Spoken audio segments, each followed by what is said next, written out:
Hi guys, this is Sound of Steel. என்ன பண்ணுறதுன்னு தெரில. காலேஜ் முடிச்சு 4 மாதம் ஆச்சு.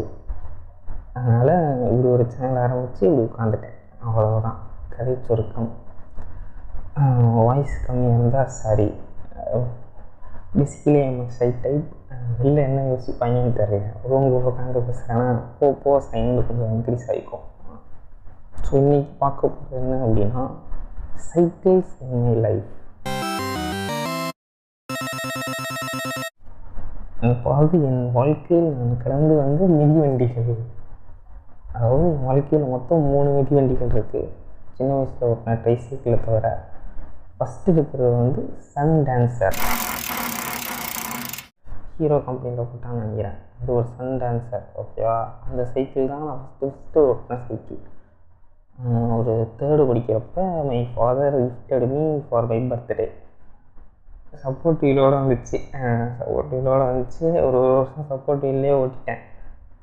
அதுக்கப்புறம் கற்றுக்கணும்ல. ஏன்னா ஏரியாவில் பசங்கள்லாம் சப்போர்ட் வீல் இல்லாமல் ஓட்டுவாங்க. அதனால் கற்றுக்கணும், ஓட்டணும். ஒரு நாள் லீவுக்கு போயிருந்தப்போ, அது வந்து மை கிராண்ட் மதர்ஸ் ஹவுஸ். அங்கே வந்து எங்கள் பெரியம்மா பசங்க 2 பேர் இருப்பாங்க. அவங்களோட சின்ன பையனுக்கு இதே சைக்கிள் வாங்கியிருந்தாங்க. ஸோ அவனும் அந்த லேர்னிங் பீரியடில் இருந்தாப்பு. ஸோ எங்கள் அண்ணன் தான் எனக்கு சைக்கிள் கற்றுக் கொடுத்தான். நாங்களும் கற்றுக்கிட்டோம். பல செருப்படிகள், குப்பை பேரெல்லாம் உளுந்து எங்கள் அண்ணன் மேலே வண்டி ஏற்றி கற்றுக்கிட்டோம். இது ஜோக்கு, அழக்கூடாது, சிரிக்கணும். அடுத்து என்ன பண்ணணும்? அடுத்துதான் முக்கியமான விஷயம், டபுள்ஸ் ஓட்டணும். ஸோ என்னென்னா, நானும் பெரியம்மா பையன், அது இந்த சின்ன பையனும், ஒன்று நான் முன்னாடி உட்காந்துட்டு அவனை வச்சு டபுள்ஸ் ஓட்டுவான், இல்லைன்னா அவன் முன்னாடி உட்காந்துட்டு என்னை வச்சு டபுள்ஸ் ஓட்டுவான்.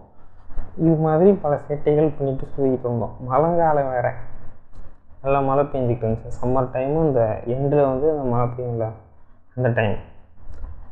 சரின்ட்டு அப்போது தான் எனக்கு ஒரு சம்பவம் நடந்துச்சு. என்ன அப்படின்னா, அவன் வந்து சைக்கிள் ஓட்டுறான், நான் பின்னாடி உட்காந்துருக்கேன். நீங்க நிக்கிறது எனக்கு ஆள் வலிக்கணும். வண்டியில இறங்கண்ணே. தொல்லை தாங்க முடியலடா. வாடா, முன்னாடி வாடா, இப்படி வாடா. இறங்கண்ணே. ஏன் ஓட்டு. ஏங்கண்ணே, ஓகேவா? சைக்கிள் நல்லா தான் போயிட்டு இருந்துச்சு. கொண்டு போய் கொஞ்சம் சேத்துல இறக்கிட்டாப்புல. சைக்கிள் கொஞ்சம் இதாச்சா, என்ன பண்ணுவோம், நமக்கு வந்து நம்ம உசுறு முக்கியம். ஸோ பின்னாடி உட்காந்துருந்தனால அதை வந்து அப்படி ஜம்ப் பண்ணிடுவோம் அப்படின்ட்டு அப்படி ஜம்ப் பண்ணேன். அந்த கேரியரில் வந்து 2 கம்பி நீட்டிட்டு வச்சு பாருங்க, அது அப்படியே ட்ராயரோடு கிழிஞ்சிட்டு வந்துடுச்சு. எனக்கு பயம். ஆஹா, அடுத்து என்ன பண்ணணும், வீட்டில் போய் சொல்லணும், ட்ராயர் கிழிஞ்சிருச்சுன்னா பிச்சு போவாங்க. பட் எனக்கு அப்போ தெரியல. பட் ட்ராயரோடு போனது எவ்வளோ பெரிய நல்ல விஷயம் அப்படின்ட்டு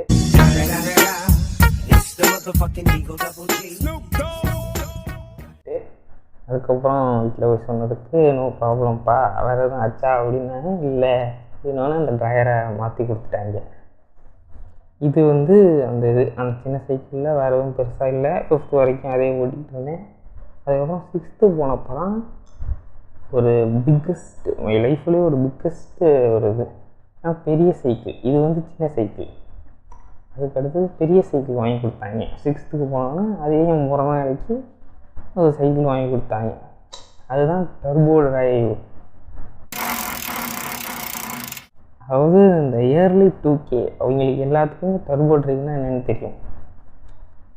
அது வந்து இந்த காலத்து, அதாவது இந்த மென்ஸுக்கு RX 100 மாதிரி இந்த ஸ்கூல் பசங்களுக்கு டர்போ டிரைவ் 2 கலர் தான் இருக்கும். ஒன்று வந்து ரெட்டு வித் பிளாக்கு, இன்னொன்று வந்து பிளாக் வித் கோல்டு. இதுலேயே ஸ்பெஷல் எடிஷன் இருக்கும், ப்ளூ வித் கோல்டு இருக்கும். அது அதிகமாக பார்க்கவே முடியாது. இந்த ரெட்டு வித்து பிளாக் தான் எனக்கு வாங்கி கொடுத்தாங்க. அது எப்படி நான் ஓட்ட ஆரம்பிச்சேன்னே தெரில. ஏறி உட்காந்து தள்ளி விட்டாங்க, கொஞ்சம் தூரம் ஓட்டிகிட்டே போயிட்டேன். அது அப்படியே அந்த சின்ன சைக்கிள்லேருந்து பெரிய சைக்கிளும் ஓரளவுக்கு செட் ஆகிருச்சு. ஓகே, அந்த சின்ன சைக்கிளும் பெரிய சைக்கிளும் ஓரளவுக்கு செட் ஆகிருச்சு, நல்லா இருந்துச்சு. பட் அந்த பெரிய சைக்கிள் வந்து எனக்கு எதுவும் பெருசாக பண்ணலை. எங்கே ஆப்பு வச்சுது அப்படின்னா, என் தம்பிக்கு வச்சுது. ஒரு நாள் வந்து அவர் சைக்கிள் வந்து பஞ்சர் ஆகிடுச்சு. ஸோ என்ன கேட்டார் அப்படின்னா, அவன் சைக்கிளை கொஞ்சம் நேரம் ஓட்டிட்டு தரேன் அப்படின்னு கேட்டான். வழக்கமாக வந்து இந்த பிரதர்ஸ்லாம் வந்து கொடுக்க மாட்டாங்க. அன்றைக்கி நான் என்ன நல்ல மூடில் இருந்தேன்னு தெரில, எடுத்துகிட்டு போடா அப்படின்னு கொடுத்துட்டேன். அவர் நம்மள மாதிரி கிடையாது, நல்ல ஹீரோயிக்கான ஆள். கையை விட்டுட்டு ஓட்டுறது, இந்த ஏற்றி இறக்குறதெல்லாம் பண்ணுவாப்புல. அன்றைக்கி என்ன பண்ணுறோம்னா, இந்த 2 கையை விட்டுட்டு அந்த ஸ்லோப்பில் ஏறி இறக்குனாரு பாருங்க, அந்த டேர்னிங் திரும்பிக்கிச்சு.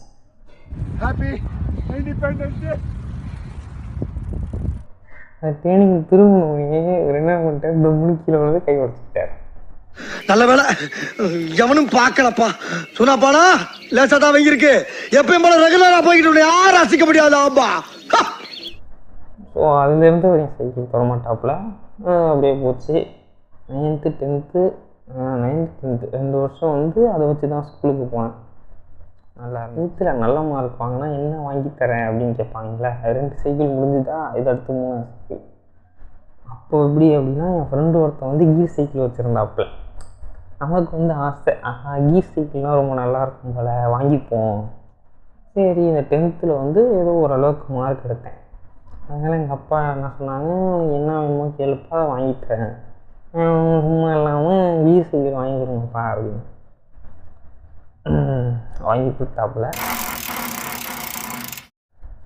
அது என்ன அப்படின்னா, ஹர்திக் பாண்டியா மாதிரி.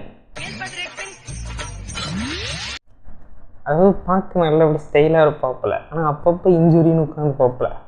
1 வாரம் எடுத்துகிட்டு போவேன், அடுத்த வாரம் ஏதாவது பிரச்சனையாயிடும். 2வது நம்ம நார்மல் சைக்கிள் கடையெல்லாம் பார்க்க வர மாட்டாங்க. அந்த 6 இந்த பல்லை பார்த்தாலே அவன் டென்ஷன் ஆகிடுவான். தம்பி இதை நான் பார்க்க மாட்டேன், கை வச்சா அதை பிரச்சனை ஆகிடும், வேற எங்கேயாவது கொண்டு போய் கொடுத்துரு, இல்லை நீ சைக்கிள் எடுத்தப்பா அவன்கிட்டே கொண்டு போய் கொடுத்துருன்றான். அந்த மாதிரி போயிட்டு இருந்தப்போ இம்பேக்ட் பிளேயர் மாதிரி இவரை தான் யூஸ் பண்ணோம், அந்த ஃபியூஷனை தான் யூஸ் பண்ணோம். 1 வாரம் அந்த சைக்கிள் எடுத்துகிட்டு போவேன், இன்னொரு வாரம் அந்த சைக்கிள் எடுத்துகிட்டு போவேன். இப்படியே வாழ்க்கை போனது, முடிஞ்சிருச்சு. அதுக்கப்புறம் காலேஜ் போய் சேர்ந்ததுலேருந்து இது வரைக்கும் சைக்கிளே தொட்டதே கிடையாது. ஸோ இதுதான் இந்த 3 சைக்கிளோட கதை.